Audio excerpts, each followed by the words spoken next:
25 दिसंबर हमारी आज़ादी के संग्राम के एक प्रमुख संग्रामी चंद्र सिंह गढ़वाली का जन्मदिन है। रचनात्मक शिक्षक मंडल उत्तराखंड द्वारा स्कूली बच्चों को आज़ादी के आंदोलन के विभिन्न पहलुओं से अवगत कराए जाने के क्रम में हम चंद्र सिंह गढ़वाली के बारे में विस्तार से जान रहे हैं। यह समस्त जानकारी हम राहुल सांकृत्यायन द्वारा लिखित पुस्तक वीर चंद्र सिंह गढ़वाली से ले रहे हैं। इस श्रृंखला के चौथे एपिसोड में राजकीय इंटर कॉलेज दोमास पिथौरागढ़ से मैं रिया पांडे चंद्र सिंह गढ़वाली की फौज की फ्रांस यात्रा की जानकारी दे रही हूँ।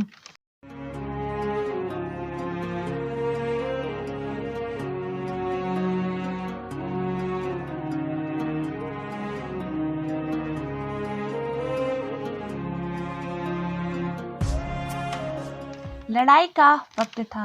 रंगरूटों को जल्दी जल्दी थोड़ी बहुत युद्ध की शिक्षा देकर मैदान भेज दिया जाता। उनको पक्का बनाने के लिए फुर्सत कहा।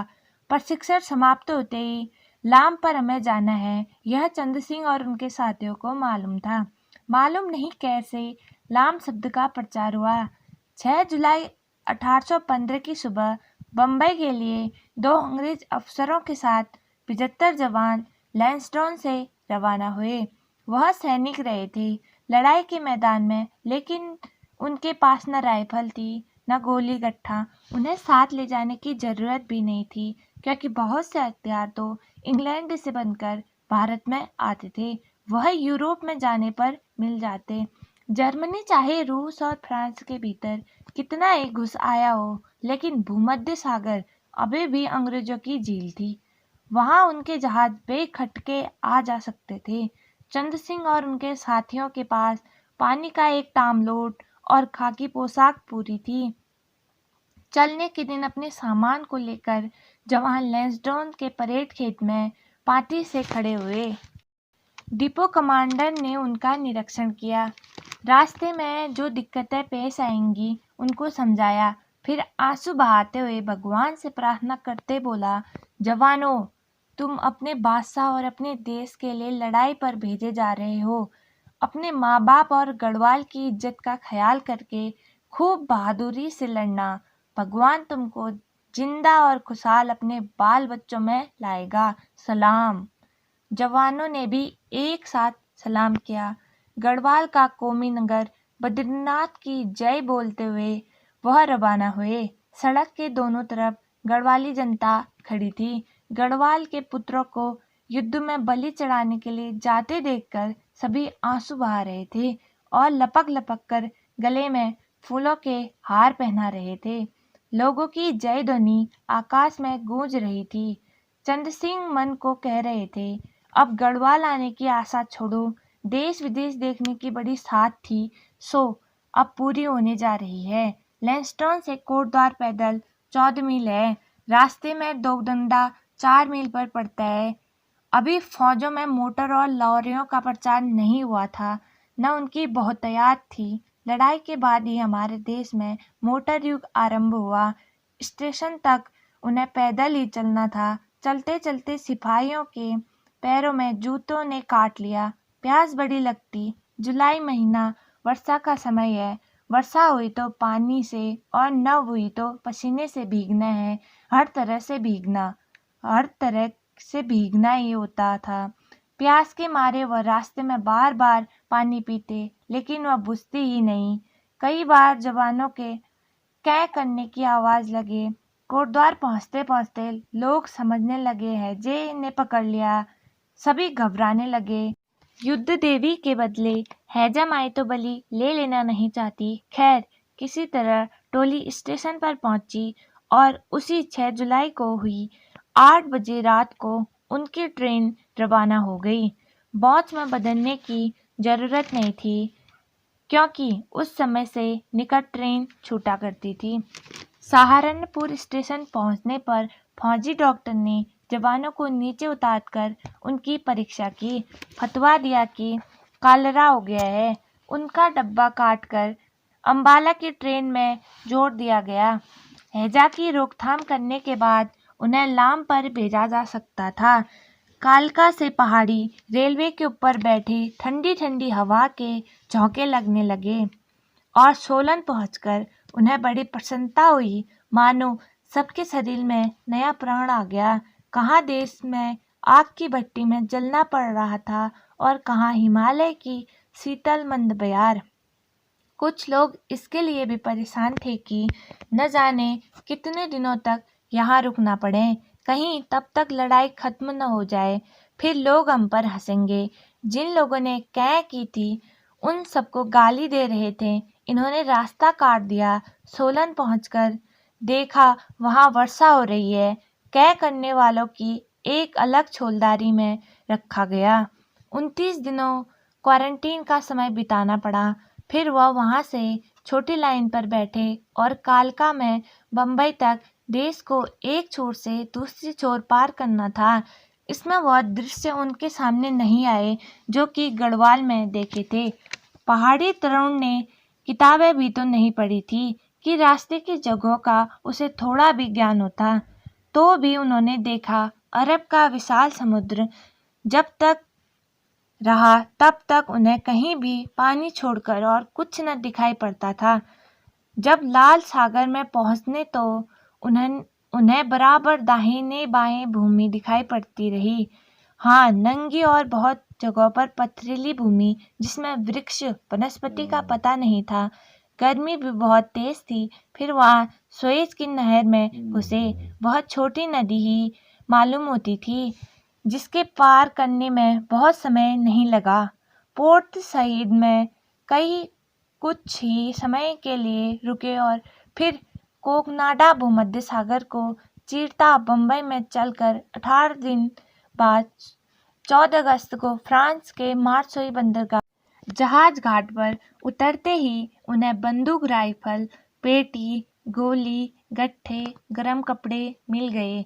अब जवानों को वहां कैंप में जाना था। आगे आगे बैंड बज रहा था। 700 जवान मायसेई की सड़कों से निकले। शायद यह पहले भारतीय नहीं थे, लेकिन जिस तरह कालों के देश में आकर गोरे तमाशा बन जाते हैं, वैसे ही गोरों के देश में आकर मुट्ठी भर काले भी तमाशा बनाए जाते हैं। लोगों ने कानों कान सुना कि इंडियन सैनिक सड़क से जा रहे हैं। सभी नर नारी देखने के लिए टूट पड़े। पुलिस का बाकायदा इंतजाम था। कोई जवान के पास न पहुंचे, पर जनता पाती तोड़ने के लिए तैयार थी। भारतीय जवानों को रोक दिया गया। उनके चारों तरफ फ्रेंच पुलिस ने घेरा डाल दिया। अपनी भाषा में फ्रेंच नर नारी उनका स्वागत कर रहे थे। किसी लाल बुझक्कड़ ने बतला दिया, बेनूस मदाम, और सबने समझ लिया कि वह हमारे इसी शब्द से स्वागत कर रहे हैं। हो सकता है कि किसी ने महिला से मिलने पर बोंजू मदाम कह के सलाम करने को बतलाया हो और हमारे जवानों ने समझ लिया कि यह हमारे लिए कहा जा रहा है। उनको क्या मालूम था मदाम, देवी और मोशिया महाशय में क्या अंतर है।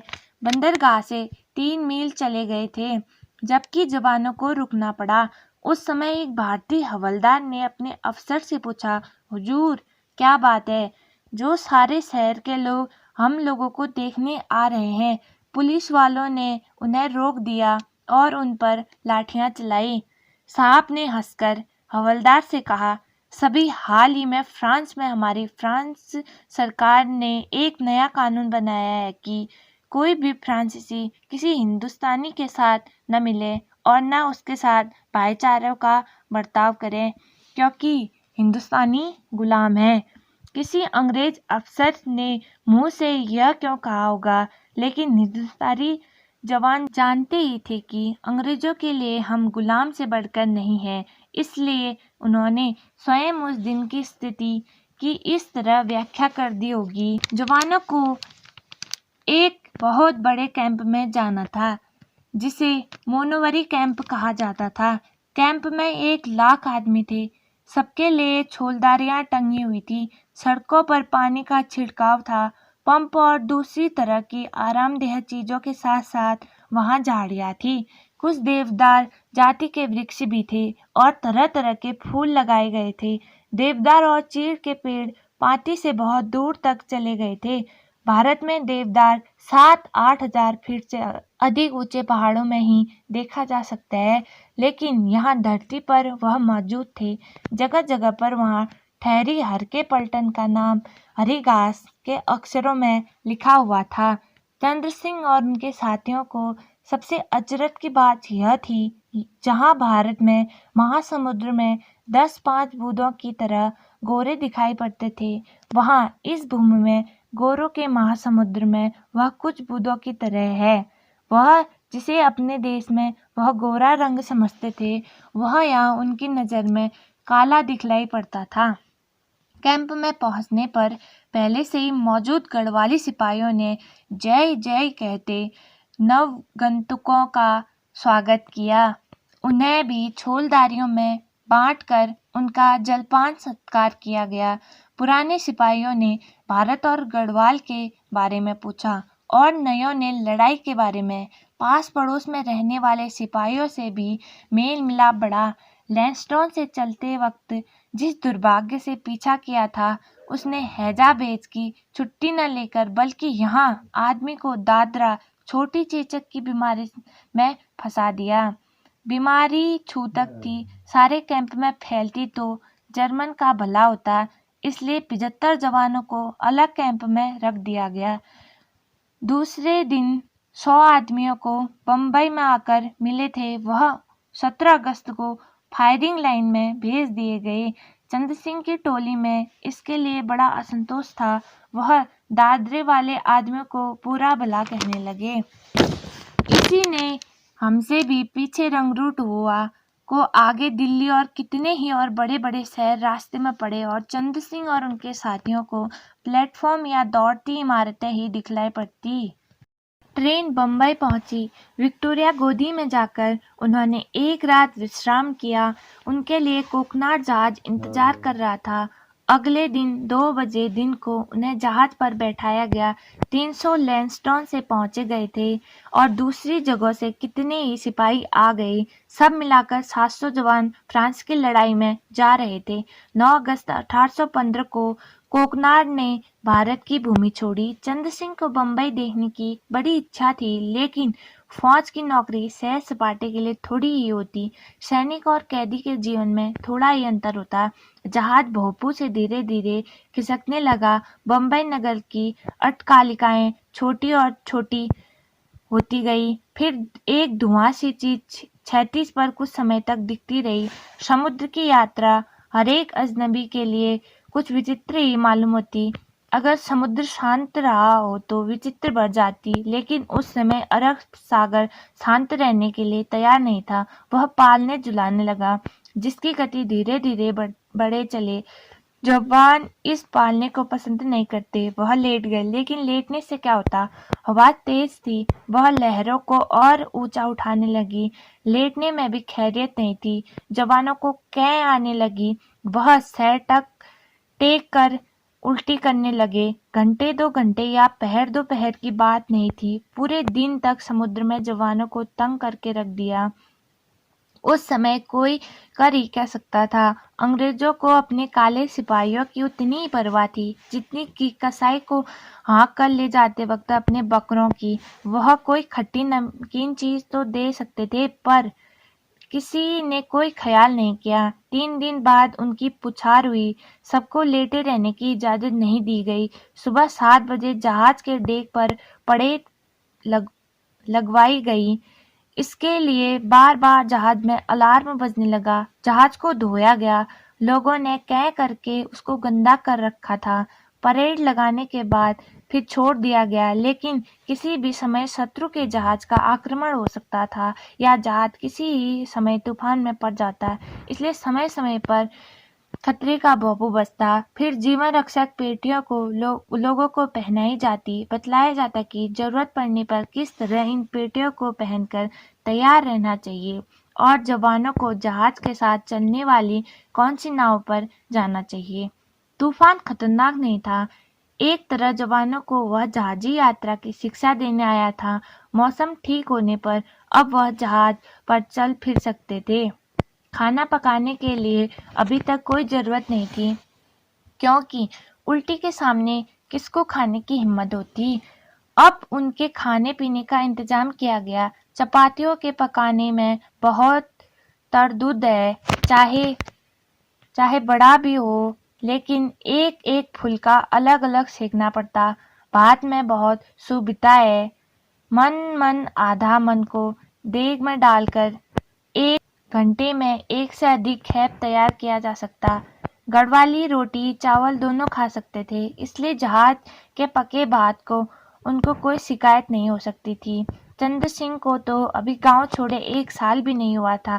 खाने पीने पहाड़ों वालों को थोड़ी सी सुविधा है। वह रोटी को पूरी के बराबर ही शुद्ध मानते थे, लेकिन उनके यहाँ ब्राह्मण राजपूत 2 ही जात है जिसके हाथ का वह खा सकते हैं। बाकी सभी जातियाँ डोम अछूत है, चाहे वह चमड़े का काम करती हो, लोहे का या सिलाई का। ब्राह्मण क्षत्रिय के अलावा सभी जातियों को वह डोम कहा जाता। लैंसडौन में आकर उन्हें देश से आए पाखान साफ करने वाले लोगों को देखा। वह समझने लगे पाखान उठाना भंगी का काम है और वह हिंदुओं में सबसे नीचा समझा जाता है। एक दिन यूं ही चंद्र सिंह ने भात पकाने वाले भाई से पूछ दिया, भाई जी आप कौन ठाकुर हैं? हम सब जहाजी भंगी है। चंद्र सिंह का हृदय सन्न सा हो गया। ओहो, धर्म भी गया। लेकिन तब उन्हें ख्याल आया, मेरे अकेले का धर्म नहीं गया, 700 जवानों धर्म का कुर्बान कर रहे हैं। किसी समय मन होता अपने और साथियों को भी यह बतला दूं, लेकिन फिर हिम्मत नहीं हुई। सोचा बिना जाने ही यात्रा पूरी कर लें, यही सबके लिए अच्छा है। रास्ते में जहाज अंदन में जरा देर के लिए ठहरा, फिर चला। 24 वर्ष के बिजवा हमें पीछे रख दिया। चंद्र सिंह को यह इतना बुरा लगा कि वह अपने साहब के पास पहुंचे। हुजूर, मुझे दादरा की बीमारी हो चुकी है, अब दोबारा होने वाली नहीं है, इसलिए मुझे इस टोली के साथ भेज दीजिए। साहब ने प्रार्थना नामंजूर करते हुए कहा, एक ड्राफ्ट निश्चित टोली का आदमी दूसरे में नहीं जा सकता, लेकिन यदि चंद्र सिंह चले गए तो फिर आगे की जीवनी वही खत्म हो जाती, क्योंकि इस पलटन के ऊपर जर्मनों ने जबरदस्त हमला किया था, जिसमें शायद अंग्रेजों ने भी गैस का प्रयोग किया था।